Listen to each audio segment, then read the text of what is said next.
So, hello everybody, this is Bhante Joe here, and just here in Pickering, Ontario. It's Friday night, and just thought to record a short video for the internet, which I haven't actually done in a while. So thought that maybe could start with just some meditation, maybe just about 5 minutes or so. So we can straighten our back a little bit, lean forward a bit, arch our back, look about 3 feet in front of us, and close our eyes.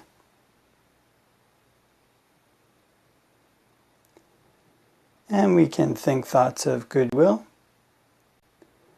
wishing may all beings be happy and at ease,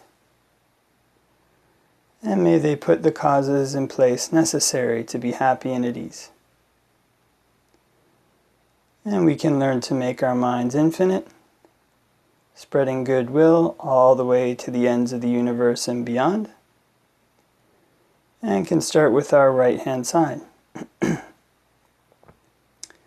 May all beings to my right be happy and at ease.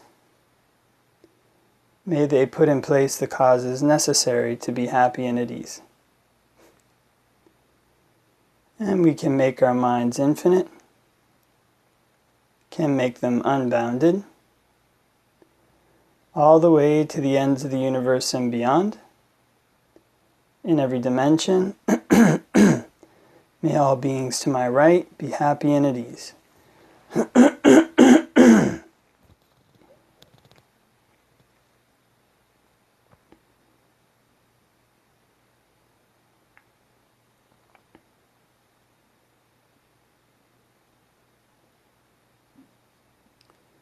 Okay, and can spread thoughts of goodwill to our right hand side and our left hand side. May all beings to my right and my left be happy and at ease. May they put in place the causes necessary to be happy and at ease. And we can make our minds infinite, can make them unbounded, all the way to the ends of the universe and beyond, in every dimension. May all beings to my right and my left be happy and at ease.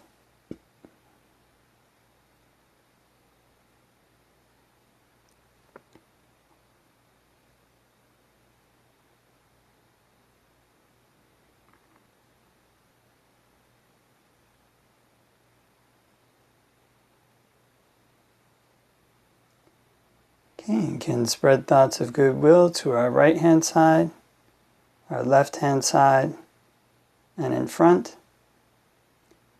May all beings to my right, my left, and in front be happy and at ease.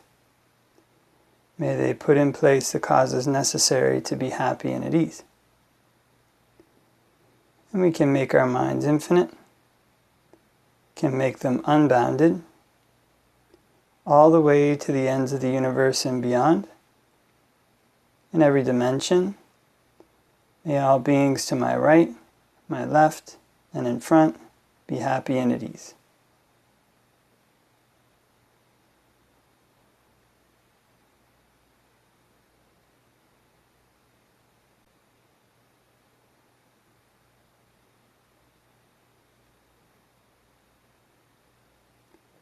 Okay, and can spread thoughts of goodwill to our right, our left, in front, and behind, in all 4 directions. May all beings in all 4 directions be happy and at ease. May they put in place the causes necessary to be happy and at ease. And we can make our minds infinite, can make them unbounded, all the way to the ends of the universe and beyond, in every dimension. May all beings in all 4 directions be happy and at ease.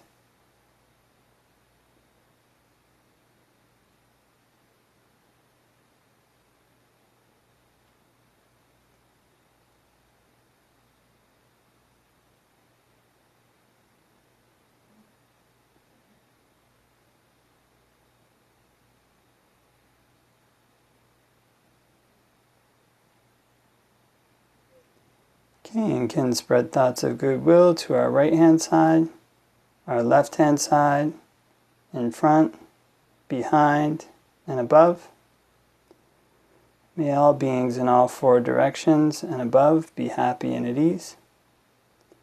May they put in place the causes necessary to be happy and at ease. And we can make our minds infinite, can make them unbounded, all the way to the ends of the universe and beyond. In every dimension, may all beings in all four directions and above be happy and at ease.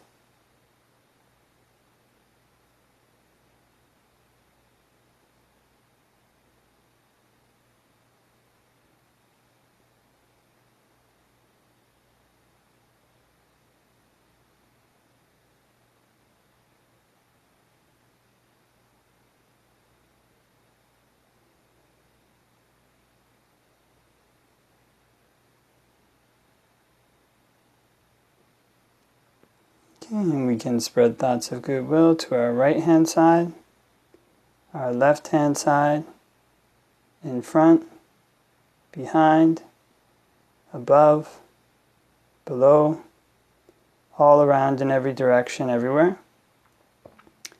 May all beings all around in every direction, everywhere be happy and at ease. May they put in place the causes necessary to be happy and at ease. And we can make our minds infinite, can make them unbounded, all the way to the ends of the universe and beyond. In every dimension, may all beings all around in every direction, everywhere, be happy and at ease.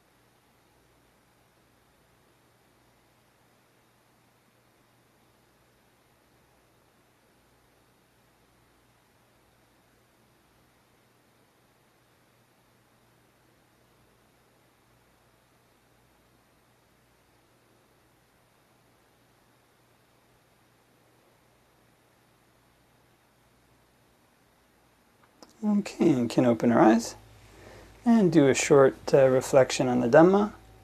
Namo tassa bhagavato arahato samma sambuddhassa. Namo tassa bhagavato arahato samma sambuddhassa. Namo tassa bhagavato arahato samma sambuddhassa. Buddhaṃ saranang gacchāmi, Dhammāṃ saranang gacchāmi, Saṅghāṃ saranang gacchāmi. Tutiyampi Buddhaṃ saranang gacchāmi, Tutiyampi Dhammāṃ saranang gacchāmi, Tutiyampi Saṅghāṃ saranang gacchāmi. Tatiyampi Buddhaṃ saranang gacchāmi, Tatiyampi Dhammāṃ saranang gacchāmi, Tatiyampi Saṅghāṃ saranang gacchāmi. So, hope that everybody is having a good evening or morning, whatever it might be, whatever part of the world people happen to be watching this video. Actually, on Facebook, it's kind of interesting because you'll have kind of friends in Sri Lanka, and you'll have friends in in Canada or wherever, kind of spanning all these different time zones.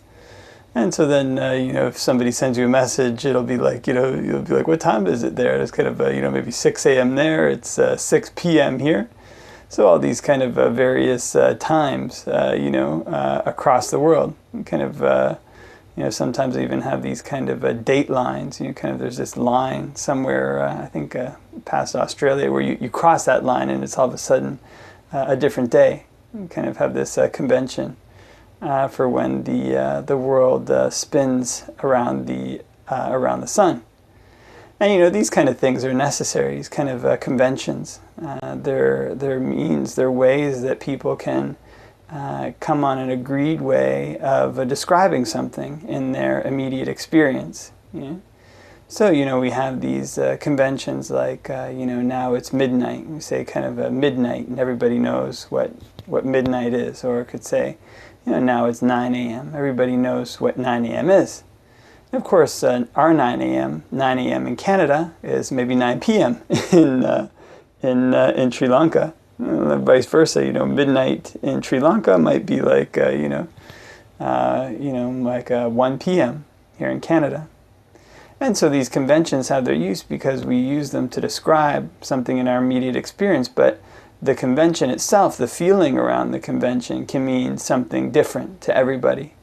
So, if somebody says, this food is spicy, then people who like spicy food, the perception they have around that convention, its meaning to them is something different than, say, this food is spicy to somebody who doesn't like spicy food, doesn't kind of agree with their body. And kind of that convention, this word, spicy, brings up these kind of negative feelings. You can say spicy to somebody who likes it, it brings up these kind of positive feelings, kind of positive perceptions.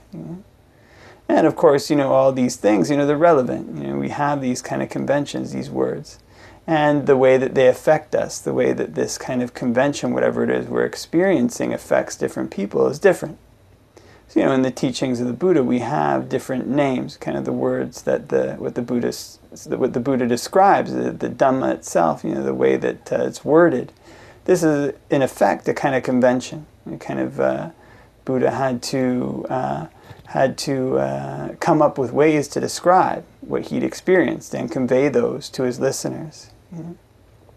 But of course, all these words, the words in the suttas, they affect each person differently, which is why I tend to find there's some kind of teachings, some kind of things that people will say that seem to strike right to the heart of one person. They make a big impression and last for a long time. And you could say the same thing, or somebody could say the same thing to somebody else and makes no difference. It doesn't strike that much, although the understanding of the convention, the understanding of the words is the same.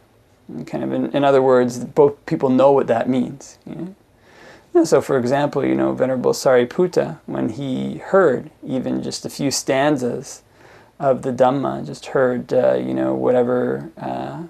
whatever causes arise from a condition, the contemplative is explained, and he's explained their cessation as well. This is a kind of very rough paraphrase. And just hearing about teachings on impermanence, the arising and cessation of things, was enough for him to gain stream entry. And you could say that to somebody else, everything is impermanent, or things arise and pass away. And it makes almost no difference in their immediate experience. It's kind of, of course, things arise and pass away. Well, what's the point? What's the point of saying that? Say that to somebody else, and it makes a big impression. One of the differences between these two types of experiences of the Dhamma is the degree or the amount to which a person is seeking, and how methodical they are in seeking. In other words, when a person really wants an answer, then something small can kind of tip the scales and give them that answer. Somebody else who isn't looking could hear or see or experience the same thing, and it won't have the same result. So in West, there's this kind of very famous story about, I can't remember his name, maybe it was, I can't remember his name, but it was a fellow who was doing some geometry, and maybe Euclid, and he was in a bathtub, and he was trying to figure out this kind of kind of equation for a while. And when he was in the bathtub, he saw the way that his body displaced the water in the bathtub, and seeing that, he got this kind of Eureka moment. That's what he yelled, Eureka, and he jumped out of the tub running kind of nude through the streets. He had this kind of Eureka moment. Just seeing this gave him the answer he was looking for. Okay, of course, tons of people hop into bathtubs all the time. You kind of don't have the same Eureka moment seeing or hearing about water displacement. This is because Euclid, I think his name was Euclid, is kind of trying to figure out this problem, trying to figure it out how how to solve this. And then finally, after searching for so long, the thing that tipped the scales was seeing this thing, his body displacing water in the bathtub. And so in the same way, the Buddha teaches people coming from many different angles. Actually, even all the various collections of talks have kind of different themes to them. Kind of the Samyutta Nikaya is different from the Anguttaras. The feeling of it is different from the Majjhima. They have these different styles to them, these different flavors to them, kind of as a whole. And so, all these various things will affect people in various ways. But the main thing about the ability of the Buddha's teachings, the ability of whatever it is we might encounter to make a genuine change in our practice, make a genuine change in our life, is this desire to seek. In other words, to find an answer for something, one has to really be looking for that answer, have to really desire that answer, have to really be trying to find out how to solve a particular solution, solve a particular problem. And when a person starts doing this, trying to find various ways to solve a problem, their mind starts to become honed to look in their immediate experience for the solutions to what they're looking for, to find what they're looking for. And when a person starts doing this over and over again, starts to really practice to try to find a solution, then eventually the day can come when something tips the scales for them. This is why in the canon we have these things like some arahants attained arahantship by contemplating the 6 sense bases, others by the 5 aggregates, others by whatever it is. And you can't necessarily make a technique out of that that'll apply to everybody. Actually, what it was that tipped the scales for them was kind of, it might be different than what tips the scales for somebody else. It's kind of like if there was a kind of a very strong rope and somebody just kept cutting through the rope. It's kind of rope, say, holding a ship to a dock. There's just a very small thread left on that dock. Almost anything could cut the rope. It could be, it's very easy to cut that rope. It could be some wind. It could be some animal kind of hits it. It could just be the boat gets a sharp tug and the wind or the rope snaps. But actually what it was that led to this so the very last thing is what it is, like you could, with this just one, you could tug on a rope that's very tight and has all of its strands wrapped around it. It won't break the rope. An animal could sit on a rope that's very tight, has all its strands wrapped around it. That also won't break the rope. It's because this rope had been worn down so much, so many threads had been cut through, this is what allowed it to snap. And so in the same way, it's this kind of a constant effort, constant desire to find a solution to the problem of suffering. Try to find a way out to lessen the suffering that occurs in one's mind that actually leads one to find solutions for this. It isn't something that just happens on its own without any effort at all, without any desire at all. All these things are born of a kind of effort, born of a kind of desire. It's kind of this effort and desire that gradually cuts the rope. It's this effort and desire that tunes, that chooses things out of a person's immediate experience to try to find the solution to what they're looking for. It's this effort and desire that leads to this kind of eureka moment. That eureka moment that wouldn't be the same for everybody if they hadn't been searching, hadn't been looking, hadn't been trying to find a solution. And so the solution that we're trying to find here is how to permanently cut these fetters that bind us. How can I stop myself from suffering? How can I stop myself from suffering from hatred? How can I stop myself from suffering from greed? How can I stop myself from suffering from delusion? These are very real things that are in people's lives all the time. And kind of suffer big time, even when people get really angry in traffic, even when people get really greedy, can't stop ourselves from, say, eating that food that we know is bad. Even when people get really deluded, say, have very strong anxieties about the future, even though many times in the past these anxieties haven't turned out to be true. These are the very real things that occur in a person's life, and there's a solution to them. That solution can come so long as a person keeps trying to find the solution, keeps trying to find a way out. Now, cutting each of the strands of the rope is just when these negative tendencies arise in a person's mind, these things that tend to pull us off, it's stopping from engaging in them. They kind of usually flip out during traffic. Okay, when that feeling, that tendency comes up during traffic, not engaging it. It doesn't seem like anything big, but it's actually like kind of cutting through one of the strands of the rope. And bit by bit, strand by strand, that rope gets worn down. Its ability to tie gets less and less. So it's not to neglect these kind of very small victories, these very small ways of moving forward. Even a small way of moving forward brings more happiness. Kind of bit by bit, more of that happiness can grow.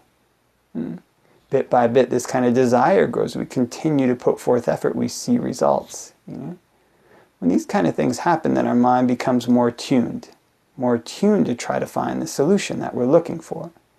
And of course, when our mind is tuned like this, then the day can come for us that the rope snaps. And finally we find what it is we're after.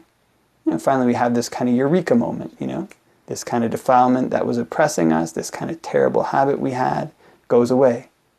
And we kind of gain victory over that. But this kind of thing comes from continually putting forth effort, from continually generating this desire, not in a way that's so terrible, but it brings happiness. Whatever defilements we get rid of brings happiness. Whatever good qualities we gain brings happiness. This kind of happiness leads us forward, gives us a food that we need to try to keep going, trying to find more answers, trying to find more moments like this, more solutions to problems. Until one day, hopefully, we have this kind of Eureka moment. It's a moment where we find the big solution we're looking for and are able to permanently cut some of the defilements that bind us and stop us from that keep us suffering. So in this way, the Buddha's teaching is nurtured. We start with the conventions that he teaches. Start with the words that he teaches and learn them.